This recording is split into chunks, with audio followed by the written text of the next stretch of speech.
Hello everyone, and welcome to the channel, or welcome back if you've been with us before.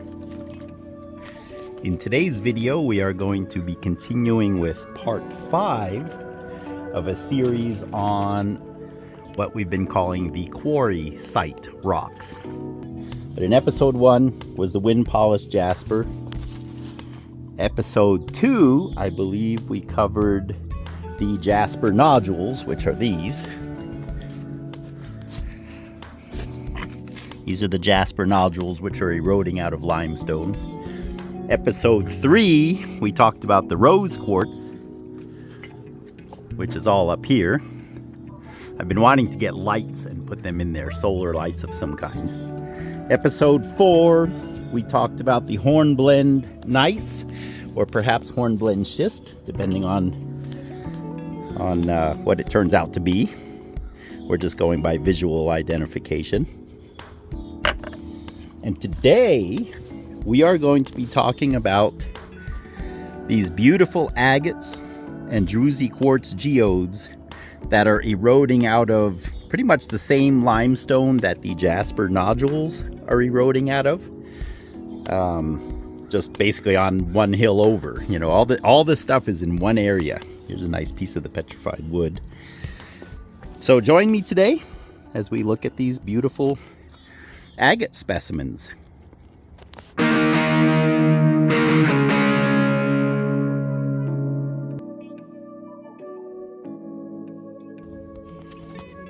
In contrast to the abundant agate that is found in the jasper, which we'll talk about, as I mentioned in the last episode, that the Native Americans were quarrying, these geodes are eroding out of a limestone. And here's a piece where there are two beautiful Druzy quartz and agate geodes still in the matrix. I hope you can see the crystals shining there. And most of them are, if I can get it back in there safely, the shadows are hitting this just right, so you can really see the crystal structure. And yet, if you look from underneath, you can see how transparent that quartz is. Very nice sample there. Running out of room back here. Most of them are completely free and just laying on the surface. There's a small agate geode. If you guys look up my recent video on fluorescent rocks found here in Granite Paradise, I featured several of these. They fluoresce a bright green, the agate does. And beautiful material. And the green is supposedly from traces of uranium being found in the agate, so I've been told. This is basically the equivalent of the first Druzy quartz geode that we looked at in the matrix, but this one's completely eroded free. Still has some dirt inside. In this case, there really aren't any quartz crystals. Actually, there are. In this one, it appears the quartz crystals grew first and then more agate grew in. So you find them with any combination thereof.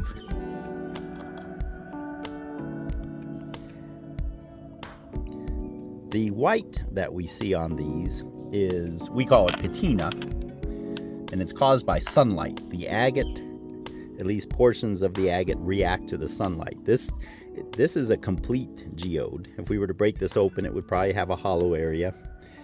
It's kind of small, so it wouldn't be too exciting, but sometimes these have really nice banding, which I'll show you in a moment.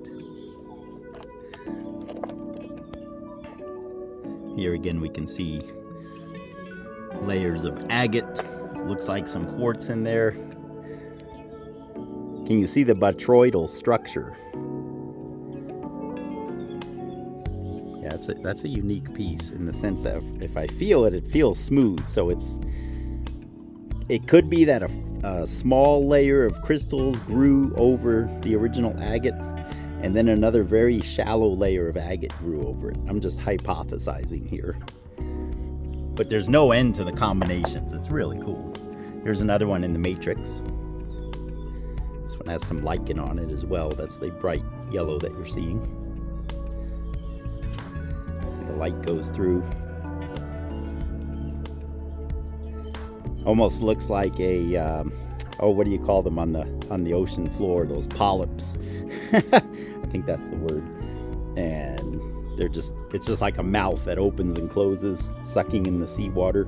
It looks like one of those. Or Druzy quartz.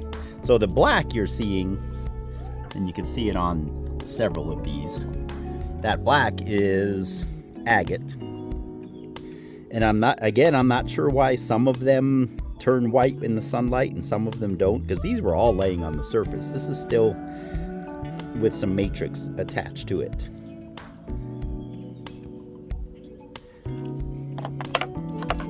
I love these little guys. And they're easy to point out as you're looking for them, because all the rocks on the hill are this color. But I'm exaggerating obviously, but from a mile away you can see this white. So at least the ones that have the white patina are very easy to find. And they're quite abundant. I think this might be the one one of the ones I showed in the fluorescence video. I don't remember for sure, but again, they fluoresce a really nice green. You can see the botryoidal structure in there. Botryoidal simply means that it looks like grapes. I'd like to point out this actually has 2 holes in it. So that's the main entrance. Here's what I call the back entrance. I forgot about that. And then, yeah, if you get the light just right, you can see in there. And then that's the main window right there. This is really a unique specimen. Trying to find the hole from this side. There it is. This would be a nice one to put a little light back in there shining in the hole. I think the rock is big enough. We could probably buy one of those LED lights and mount it like this with the light shining in there somehow. I need about 400 more years. That's what I always tell people, to finish all these projects. Again, that same structure.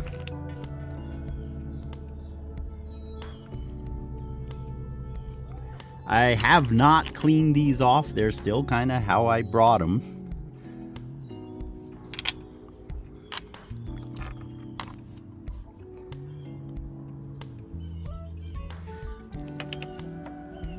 We looked at those already. Okay, we have not looked at these up here. Okay, here's one I want to show you guys in contrast. Put him back up here. So later in a future video, we're going to talk about the agate that is in the jasper. Actually, this is just pure agate, but you can see it looks a little different. It's a lot bluer, and it also fluoresces green. But these occur maybe another mile further in, and the whole hill is just jasper, beautifully colored jasper, all different patterns, and then it has these agate veins. So we have another nice agate video coming up. I'm hoping to end the series talking about the jasper and that particular agate, because it would be cool to show you guys the quarry site. I'm going to try to talk Johan, my new rock hunting friend, into going up there with me. It's about 3.5 hours from here, and you walk quite a ways, but it's all doable in one day. Put him back.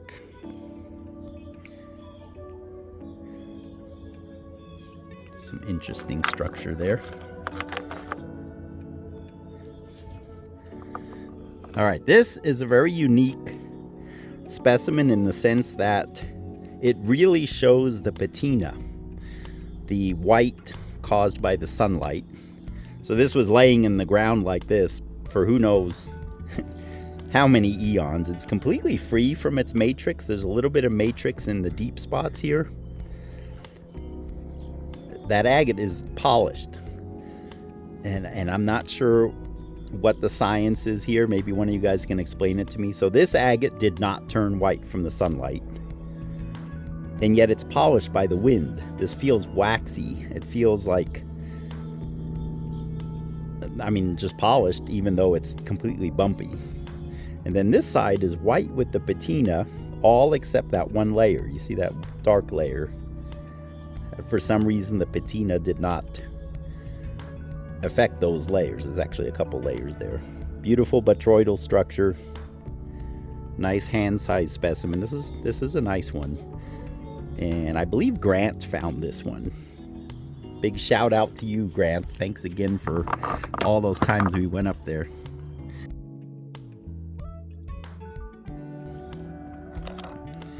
And here we have more small ones. Nothing too exciting there, just more of the same. All right, here we go. This is another one that was on the surface for long enough to become wind polished, but this one has the patina, even where it's been wind. You can see those smooth ridges and scooped out areas. We call that fluting, and that's caused by the wind. And yet this one has the patina, so it's very cool. Here's another one of my favorites here. I love the botryoidal structure, and yet the agate, those quartz crystals are such a thin layer, obviously on botryoidal agate, and the agate under the quartz has turned white. Quartz does not react to the sunlight, so what you're seeing here is the sunlight goes right through the quartz, and so the agate under the quartz turned white, and yet you have the sparkly appearance of the crystals. Very nice piece. I don't know if I'll ever do a full video on the lichen rocks or moss rock that pretty much every time we would go, I'd bring one back. I'd wrap it up in newspaper or something so it wouldn't get damaged. But the lichens up there are beautiful. It's extremely dry, extreme heat in the summer, cold in the winter. But I wanted to conclude this video showing you guys this beautiful piece. Beautiful moss rock, obviously, and yet look at the agate, still in the matrix, nestled on there. And I'm not sure what all these lumps are. They could be other agates, but I don't think so. I think that's the only one. Anyway, thank you guys so much for coming along. I hope you enjoyed that. And we still have a video to do on petrified wood and maybe another fossil or two that are from that area. And probably, like I said, I'm hoping to get on location for the final video, which will be on the jaspers and agate that the Indians were quarrying back in the day.